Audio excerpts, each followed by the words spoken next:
Sebuah nyanyian yang berhenti. Sebuah kehidupan yang baru akan mekar. Terenggut paksa dalam kegelapan.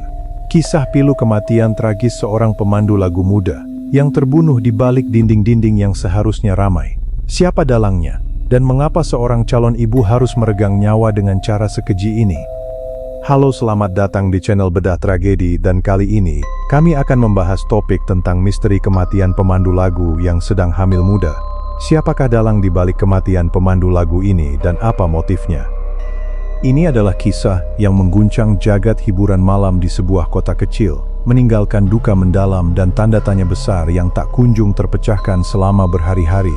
Kita akan menyelami lorong-lorong kelam di balik gemerlap lampu diskotik, menggali fakta, dan mencoba menyusun kembali kepingan-kepingan puzzle dari sebuah tragedi yang memilukan. Siapkan diri Anda, karena apa yang akan Anda dengar mungkin akan membuat Anda merinding. Korban adalah seorang gadis muda bernama Lestari, namun akrab disapa Tari oleh teman-teman dan rekan kerjanya. Usianya baru menginjak 23 tahun, dan pada saat kejadian tragis itu menimpanya, Tari sedang mengandung buah cintanya yang baru berusia 3 bulan.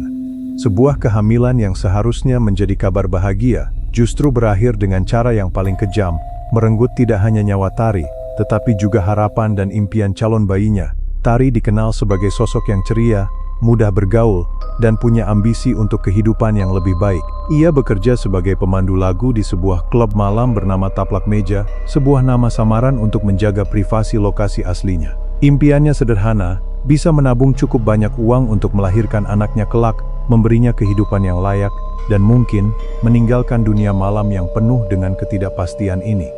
Setiap malam, ia mengenakan senyum terbaiknya, meski seringkali batinnya menyimpan lelah. Malam nahas itu, seperti biasa, Tari berangkat kerja sekitar pukul 8 malam. Ia dijadwalkan menemani beberapa pelanggan di ruang karaoke privat nomor 7. Rekan-rekannya mengingat Tari sempat bercanda tentang janji makan bakso setelah gajian, dan bagaimana ia berencana membeli perlengkapan bayi yang lucu. Tidak ada yang menyangka, itu adalah percakapan terakhir mereka, dan senyum Tari yang terakhir kali mereka saksikan secara langsung.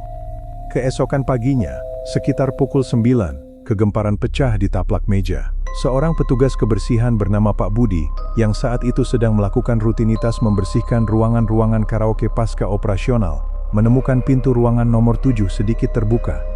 Ia merasa curiga karena seharusnya ruangan itu sudah dikunci.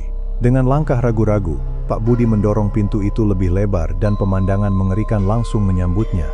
Di lantai, tergeletak tak bernyawa, adalah Tari. Tubuhnya kaku, dengan beberapa luka memar yang jelas terlihat di sekitar leher dan wajahnya. Darah mengering di beberapa bagian tubuhnya, menjadi saksi bisu kekejaman yang baru saja terjadi.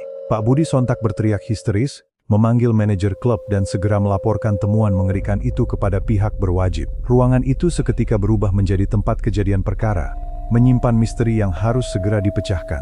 Tim forensik dan kepolisian tiba tak lama kemudian, mengamankan lokasi dan memulai proses olah tempat kejadian perkara. Hasil otopsi awal mengkonfirmasi dugaan awal, Tari meninggal dunia karena cekikan yang sangat kuat di leher, menyebabkan asfiksia, serta adanya kekerasan tumpul di beberapa bagian tubuhnya. Lebih lanjut, temuan yang semakin memperparah kasus ini adalah indikasi kuat adanya tindakan pemerkosaan yang terjadi sebelum atau bahkan sesaat setelah ia dibunuh.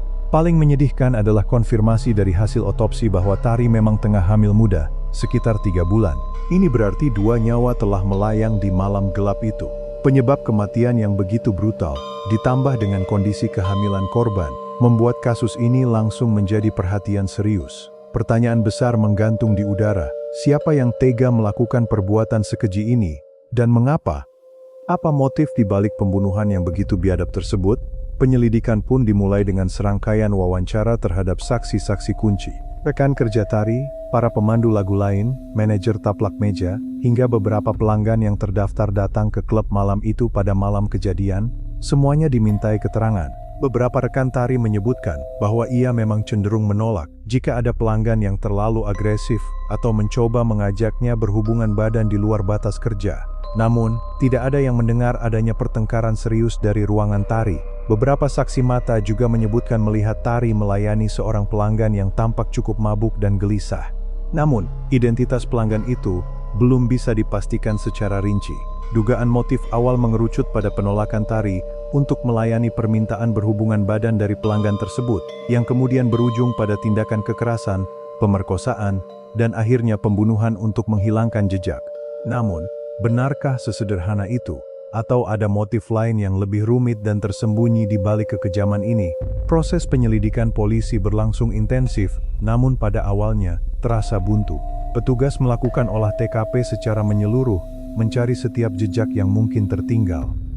Sayangnya, kamera CCTV di area lorong menuju ruangan karaoke nomor 7 ternyata sedang tidak berfungsi karena kerusakan, menyisakan lubang besar dalam investigasi. Sidik jari yang ditemukan pun sangat minim, dan sebagian besar adalah sidik jari Tari atau staf klub. Barang bukti lain yang bisa mengarahkan pada pelaku hampir tidak ada. Polisi kemudian fokus pada daftar pengunjung yang hadir di klub malam itu pada malam kejadian. Mereka berhasil mengidentifikasi 2 pelanggan utama yang terakhir kali sempat berinteraksi dengan Tari. Sebut saja mereka pelanggan A dan pelanggan B. Pelanggan A adalah seorang pengusaha parubaya yang dikenal cukup loyal di taplak meja. Sementara pelanggan B adalah seorang pengunjung baru yang datang dengan rombongan temannya. Keduanya langsung masuk dalam daftar terduga pelaku. Pelanggan A memiliki alibi yang cukup kuat. Ia mengaku meninggalkan klub sekitar pukul 11 malam, ditemani oleh pemandu lagu lain setelah Tari selesai melayaninya. Saksi dari pemandu lagu tersebut membenarkan alibi pelanggan A. Sementara itu, pelanggan B memberikan keterangan yang cukup meragukan. Ia mengaku pulang sendirian sekitar pukul 1 pagi, setelah minum banyak dan tidak ingat detail pertemuannya dengan Tari. Alibinya tidak sekuat pelanggan A, sehingga menjadikannya sorotan utama. Namun, di tengah fokus pada 2 pelanggan ini, muncul kesaksian yang saling bertolak belakang, membuat situasi semakin keruh. Salah satu rekan Tari mengaku sempat mendengar suara keributan samar dari ruangan Tari sekitar pukul 12.30 malam, namun ia mengabaikannya karena mengira itu hanya pertengkaran biasa antar pelanggan. Kesaksian lain menyebutkan melihat seorang pria tak dikenal keluar dari pintu samping klub pada dini hari, namun deskripsinya sangat samar dan sulit diidentifikasi. Penyelidikan memasuki babak baru ketika sebuah petunjuk tak terduga muncul. Analisis mendalam terhadap ponsel Tari yang ditemukan di TKP mengungkapkan adanya panggilan telepon misterius yang masuk sekitar pukul 12:30 malam, tepat setelah dugaan waktu kejadian. Panggilan itu berasal dari nomor tak dikenal dan berlangsung singkat, hanya beberapa detik. Namun, yang lebih mengejutkan, saat dilacak, nomor tersebut ternyata adalah nomor prabayar yang baru diaktifkan dan langsung tidak aktif setelah panggilan itu. Di samping itu, setelah pemeriksaan ulang yang lebih teliti, tim forensik berhasil mengisolasi jejak DNA dari bawah kuku Tari, yang ternyata tidak cocok dengan DNA pelanggan A maupun pelanggan B. Ini adalah titik balik yang signifikan, seolah membuka tabir gelap yang menyelimuti kasus ini. Ada pelaku lain, seseorang yang belum teridentifikasi. Seseorang yang mungkin sengaja menghilangkan jejaknya dengan sangat rapi. Harapan untuk mengungkap kebenaran kembali menyala di tengah kebuntuan. Seiring berjalannya waktu, sebuah kesaksian baru muncul dari seorang pelayan kebersihan muda di taplak meja yang tadinya takut berbicara. Ia akhirnya memberanikan diri setelah mendengar berita tentang bukti DNA baru. Pelayan itu mengaku, pada malam kejadian, sekitar pukul 1 dini hari, ia melihat manajer klub, Bapak Tony, terburu-buru keluar dari ruangan nomor 7 dengan wajah pucat dan pakaian sedikit berantakan. Ia tidak berani mendekat karena takut, namun kejadian itu selalu menghantuinya. Kesaksian ini, ditambah dengan jejak DNA misterius, membuat polisi mulai mempersempit lingkaran. Profil terduga pelaku utama kini mengerucut pada Bapak Tony. Pria parubaya itu dikenal memiliki reputasi yang kurang baik di kalangan staf wanita, seringkali mencoba mendekati mereka dengan cara yang tidak pantas. Visualisasi rekonstruksi kejadian mulai dibentuk berdasarkan bukti-bukti baru ini, menyorot detail-detail penting yang sebelumnya terlewatkan. Rekonstruksi menunjukkan bahwa Tari mungkin sempat terlibat perdebatan sengit dengan Bapak Tony, yang mungkin mencoba melancarkan rayuan atau bahkan paksaan. Bukti DNA dari bawah kuku Tari menjadi kunci utama yang tak terbantahkan. Diduga, Tari melawan dengan sekuat tenaga, menggores kulit pelaku, meninggalkan jejak yang kelak akan membongkar semua kejahatan keji yang terjadi di malam itu. Panggilan telepon misterius dari nomor prabayar yang tidak terdaftar, disinyalir adalah upaya pelaku untuk mengaburkan jejak. Dengan bukti-bukti yang semakin kuat, polisi segera melakukan penangkapan terhadap Bapak Tony. Awalnya ia bersikeras menyangkal semua tuduhan, bahkan mencoba menciptakan alibi palsu yang dengan mudah dipatahkan. Namun ketika hasil tes DNA keluar dan mengkonfirmasi bahwa DNA yang ditemukan di bawah kuku Tari cocok 100% dengan DNA Bapak Tony, ia akhirnya tidak bisa mengelak lagi. Di bawah tekanan interogasi yang intensif, pria itu akhirnya mengaku. Malam itu, setelah para pelanggan pulang dan klub mulai sepi, Bapak Tony mendatangi ruangan Tari dengan dalih ingin membicarakan jadwal kerja. Namun motif sebenarnya adalah ia tertarik dengan Tari dan mencoba memaksanya untuk berhubungan badan. Tari yang sedang hamil dan menolak keras, memicu kemarahan Tony. Dalam keadaan gelap mata dan mungkin juga terpengaruh alkohol, ia mencekik Tari hingga tewas, kemudian melakukan pemerkosaan terhadap tubuh yang sudah tak bernyawa. Motif di balik kejahatan keji ini bukan hanya sekedar penolakan, tetapi juga akumulasi dari nafsu bejat dan kekuasaan yang disalahgunakan oleh Bapak Tony sebagai manajer. Ia merasa berhak atas tubuh Tari, dan penolakan Tari dianggap sebagai penghinaan yang harus dibayar dengan nyawa. Setelah melakukan perbuatannya, ia panik dan mencoba menghilangkan jejak, termasuk melakukan panggilan telepon misterius untuk mengacaukan penyelidikan dan membuang ponsel prabayarnya. Keluarga Tari yang mendengar pengakuan ini, tentu saja terpukul. Ibu Tari tak henti-hentinya menangis, tak sanggup membayangkan penderitaan anaknya di detik-detik terakhir hidupnya. Kebenaran pahit ini membawa kesedihan yang mendalam, bercampur amarah dan rasa lega bahwa akhirnya keadilan mulai menemui jalannya. Sebuah hidup muda yang penuh harapan, bersama calon bayinya, telah direnggut paksa oleh kebejatan dan kekejaman yang tak termaafkan. Bapak Tony akhirnya dijatuhi hukuman pidana berat atas perbuatannya. Pengadilan memutuskan ia bersalah atas dakwaan pembunuhan berencana dan pemerkosaan. Kasus ini menjadi sorotan tajam, tidak hanya di kalangan keluarga dan komunitas hiburan malam, tetapi juga di masyarakat luas. Ini membuka mata banyak pihak tentang pentingnya keamanan di tempat kerja, terutama bagi para pekerja perempuan di sektor hiburan yang rentan terhadap kekerasan dan pelecehan. Dampak kasus ini sangat terasa.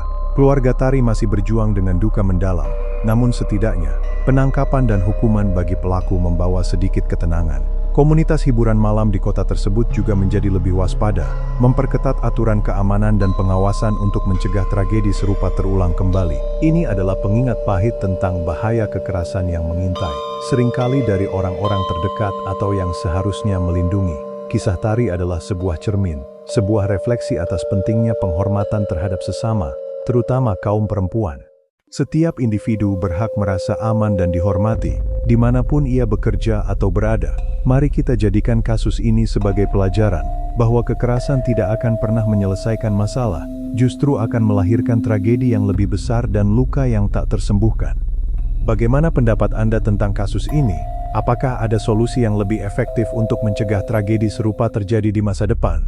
Terutama bagi mereka yang bekerja di lingkungan rentan seperti klub malam. Jangan ragu untuk berbagi pemikiran Anda di kolom komentar di bawah. Jika Anda tergerak dengan cerita ini, jangan lupa untuk like, komen, dan subscribe untuk kisah misteri lainnya yang akan kami bedah. Semoga arwah Tari dan calon buah hatinya tenang di sana, di tempat yang lebih baik. Dan semoga keadilan yang telah ditegakkan dapat menjadi penenang bagi keluarga yang ditinggalkan, memberikan mereka kekuatan untuk terus melangkah maju. Cerita ini adalah fiksi. Segala kesamaan nama, tokoh, dan tempat kejadian adalah kebetulan belaka dan tidak didasarkan pada peristiwa nyata. Terima kasih sudah menonton video ini sampai habis. Jangan lupa untuk subscribe channel ini agar tidak ketinggalan kisah-kisah bedah tragedi lainnya yang penuh misteri dan pelajaran berharga. Sampai jumpa di video berikutnya.